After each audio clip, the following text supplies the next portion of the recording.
بسم اللہ الرحمن الرحیم۔ معزز سامعین، السلام علیکم ورحمۃ اللہ وبرکاتہ۔ حضور صلی اللہ علیہ وسلم کا عدل و انصاف۔ حضرت عروہ رحمۃ اللہ علیہ کہتے ہیں، حضور صلی اللہ علیہ وسلم کے زمانے میں فتح مکہ کے موقع پر ایک عورت نے چوری کی۔ اس عورت کی قوم والے گھبرا کر حضرت اسامہ بن زید رضی اللہ تعالی عنہ کے پاس گئے تاکہ وہ حضور صلی اللہ علیہ وسلم سے اس عورت کی سفارش کر دیں اور یوں ان کی عورت چوری کی سزا سے بچ جائے۔ جب حضرت اسامہ رضی اللہ تعالیٰ عنہ نے اس بارے میں حضرت حضور صلی اللہ علیہ وسلم سے بات کی تو آپ کا چہرہ مبارک غصے کی وجہ سے بدل گیا۔ فرمایا، اے اسامہ، تم مجھ سے اللہ کی حدود کے بارے میں سفارش کی بات کر رہے ہو۔ حضرت اسامہ رضی اللہ تعالیٰ عنہ سمجھ گئے سفارش کر کے انہوں نے غلطی کی ہے، اس لیے فوراً حضرت اسامہ رضی اللہ تعالیٰ عنہ نے کہا، یا رسول اللہ، آپ میرے لیے استغفار فرمائیں۔ شام کو حضور صلی اللہ علیہ وسلم بیان فرمانے کھڑے ہوئے، پہلے اللہ کی شان کے مناسب ثنا بیان کی، پھر فرمایا، اما بعد، تم سے پہلے لوگ صرف اسی وجہ سے ہلاک ہوئے کہ جب ان کا طاقتور اور معزز آدمی چوری کرتا تو اسے چھوڑ دیتے، اور جب کمزور آدمی چوری کرتا تو اس پر حد شرعی قائم کرتے۔ اس ذات کی قسم جس کے قبضے میں محمد کی جان ہے، اگر محمد صلی اللہ علیہ وسلم کی بیٹی فاطمہ بھی چوری کرے گی تو میں اس کا ہاتھ ضرور کاٹوں گا، اعاذہ اللہ منہما۔ پھر حضور صلی اللہ علیہ وسلم نے حکم دیا، جس پر اس عورت کا ہاتھ کاٹا گیا اور اس نے بہت اچھی توبہ کی اور اس نے شادی بھی کی۔ حضرت عائشہ رضی اللہ تعالیٰ عنہ کہتی ہیں، اس کے بعد وہ عورت میرے پاس آیا کرتی تھی اور میں اس کی ضروریات کی بات حضور صلی اللہ علیہ وسلم کے سامنے پیش کیا کرتی تھی۔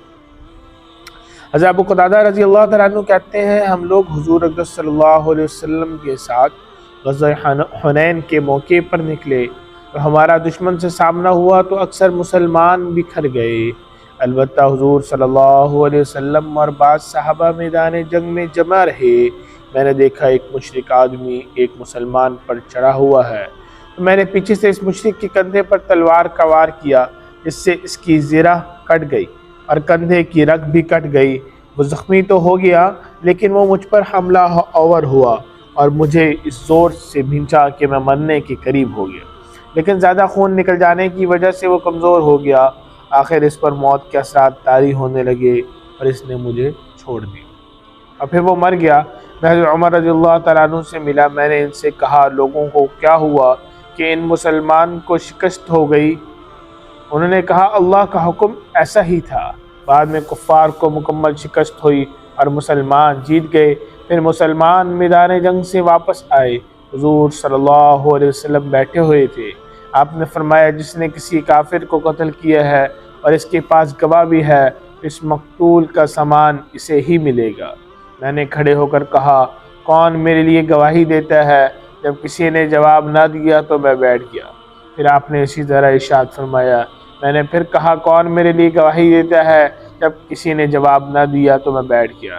پھر آپ نے اسی طرح ارشاد فرمایا۔ میں نے پھر کہا، کون میرے لیے گواہی دیتا ہے؟ اور پھر میں بیٹھ گیا۔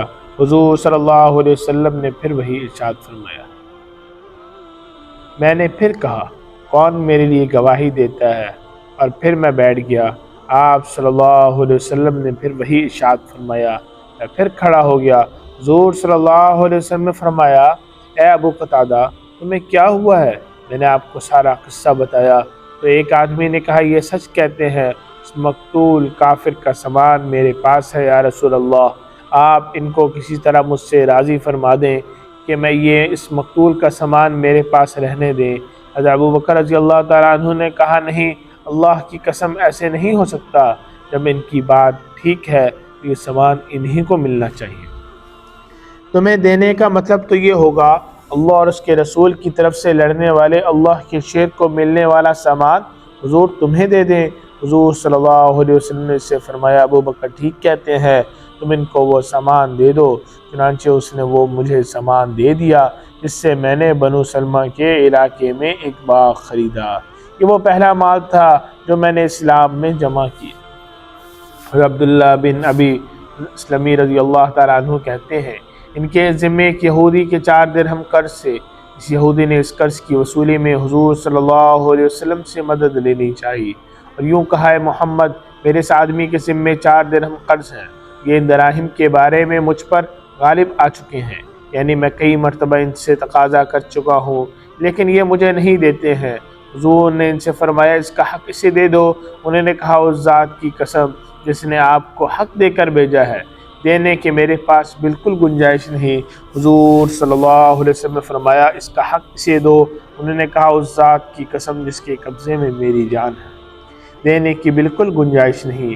میں نے اسے بتایا تھا آپ ہمیں خیبر بھیجیں گے اور امید ہے کہ آپ ہمیں کچھ مال غنیمت دیں گے، اس لیے وہاں سے واپسی پر اس کا قرض ادا کر دوں گا۔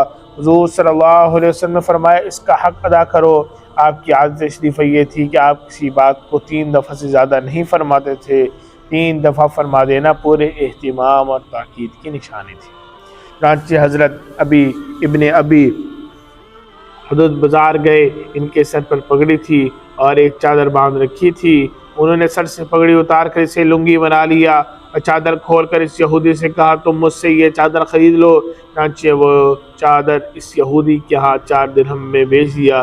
اتنے میں ایک بڑھیا کا وہاں سے گزر ہوا، اس نے حال دیکھ کر کہا اے حضور کے صحابی تمہیں کیا ہوا؟ انہوں نے اسے سارا قصہ سنایا۔ اس بڑھیا نے اپنے اوپر سے چادر اتار کر ان پر ڈال دی اور کہا یہ چادر لے لو۔ حضرت ام سلمہ رضی اللہ تعالیٰ عنہ فرماتی ہیں کہ انصار کے 2 آدمی کسی ایسے میراث کا جھگڑا لے کر حضور صلی اللہ علیہ وسلم کی خدمت میں حاضر ہوئے جس کے نشان مٹ چکے تھے اور کوئی گواہ بھی ان کے پاس نہیں تھا۔ حضور صلی اللہ علیہ وسلم نے فرمایا تم لوگ میرے پاس اپنے جھگڑے لے کر آتے ہو اور جس کے بارے میں مجھ پر کوئی وحی نازل نہیں ہوئی میں اس سے اپنی رائے سے فیصلہ کرتا ہوں، لہذا جس آدمی کی دلیل کی وجہ سے میں اس کے حق میں فیصلہ کر دوں، جس کی وجہ سے وہ اپنے بھائی کا حق لے رہا ہے، تو اسے چاہیے کہ وہ اپنے بھائی کا حق ہرگز نہ لے، کیونکہ میں تو اسے آگ کا ٹکڑا دے رہا ہوں اور قیامت کے دن اس حال میں آئے گا یہ ٹکڑا اس کے گلے کا ہار بنایا ہوگا۔ اس پر وہ دونوں حضرات رونے لگے اور دونوں میں سے ہر ایک نے کہا یا رسول اللہ میں اپنا حق کسے دیتا ہوں؟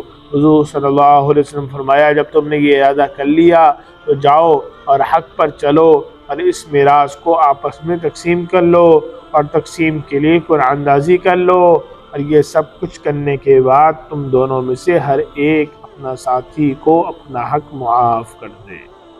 حضرت ابو سعید رضی اللہ تعالیٰ عنہ فرماتے ہیں کہ ایک اعرابی حضور صلی اللہ علیہ وسلم پر قرضہ تھا، ایک اعرابی کا، وہ آ کر حضور سے اپنے قرض کا تقاضا کرنے لگا اور اس نے حضور صلی اللہ علیہ وسلم پر بڑی سختی کی، یہاں تک کہ یہ کہہ دیا جب تک آپ میرا قرضہ ادا نہیں کریں گے میں آپ کو تنگ کرتا رہوں گا۔ حضور صلی اللہ علیہ وسلم کے صحابہ نے اسے جھڑکا اور کہا تیرا ناس ہو، تم جانتے ہو تم کس سے بات کر رہے ہو؟ اس نے کہا میں تو اپنا حق مانگ رہا ہوں۔ حضور صلی اللہ علیہ وسلم نے فرمایا تم نے حق والے کا ساتھ کیوں نہ دیا؟ پھر آپ نے حضرت خولہ بنت قیس کے پاس پیغام بھیجا اگر تمہارے پاس کھجوریں ہوں تو ہمیں ادھار دے دو، جب ہمارے پاس آئیں گی تو ہم تمہارا قرضہ ادا کر دیں گے۔ انہوں نے کہا ضرور یا رسول اللہ میرے ماں باپ آپ پر قربان ہوں۔ حضور صلی اللہ علیہ وسلم نے ان سے قرض لے کر اس اعرابی کا قرض ادا کر دیا اور جتنا اس کا قرضہ تھا اس سے بھی زیادہ اسے دیا۔ اس اعرابی نے کہا آپ نے قرضہ پورا ادا کر دیا، اللہ آپ کو پورا بدلہ دے۔ پھر حضور صلی اللہ علیہ وسلم نے فرمایا حق کا ساتھ دینے والے لوگوں میں سب سے بہترین لوگ ہیں اور وہ امت پاکیزہ نہیں ہو سکتی جس میں کمزور آدمی بغیر کسی تکلیف اور پریشانی کے اپنا حق وصول نہ کر سکے۔ حمزہ بن عبد المطلب کی اہلیہ خولہ بنت قیس فرماتی ہیں بنو ساعدہ کے ایک آدمی کی 1 وسق کھجوریں حضور صلی اللہ علیہ وسلم کے ذمے قرض تھیں، 1 وسق تقریباً 5.25 من کا ہوتا ہے۔ اس آدمی نے آ کر حضور سے اپنی کھجوروں کا تقاضا کیا، حضرت صلی اللہ علیہ وسلم نے ایک انصاری صحابی سے فرمایا اس کا قرض ادا کر دو، انہوں نے اس کی کھجوروں سے گھٹیا قسم کی کھجوریں دینی چاہیں، اس آدمی نے لینے سے انکار کر دیا۔ ان انصاری نے کہا کیا تم رسول اللہ صلی اللہ علیہ وسلم کو ان کھجوریں واپس کرتے ہو؟ اس آدمی نے کہا ہاں۔ اور حضور صلی اللہ علیہ وسلم سے زیادہ عدل کرنے کا کون حقدار ہے؟ یہ سن کر حضور صلی اللہ علیہ وسلم کی آنکھیں ڈبڈبا آئیں اور آپ نے فرمایا یہ ٹھیک کہتا ہے، مجھ سے زیادہ عدل کرنے کا حقدار کون ہو سکتا ہے؟ اور اللہ تعالیٰ اس امت کو پاک نہیں فرماتے جس کا کمزور آدمی طاقتور سے اپنا حق نہ لے سکے اور نہ اس پر زور دے سکے، پھر فرمایا خولا اسے گن کر ادا کر دو، کیونکہ جس مقروض کے پاس سے قرض خواہ خوش ہو کر جائے گا اس کے لیے زمین کے جانور سمندر کی مچھلیاں دعا کریں گی، اور جس مقروض کے پاس قرضے کی ادائیگی کے لیے یہ مال ہے وہ ادا کرنے میں ٹال مٹول کرتا ہے، اسے اللہ تعالی ہر دن اور رات کے بدلے میں اس کے لیے ایک گناہ لکھتے ہیں۔ اللہ سے دعا ہے کہ اللہ رب العزت کی ذات ہمیں بھی ایسے عدل و انصاف کرنے کی توفیق عطا فرمائے۔ وآخر دعوانا الحمدللہ رب العالمین۔ السلام علیکم ورحمۃ اللہ وبرکاتہ۔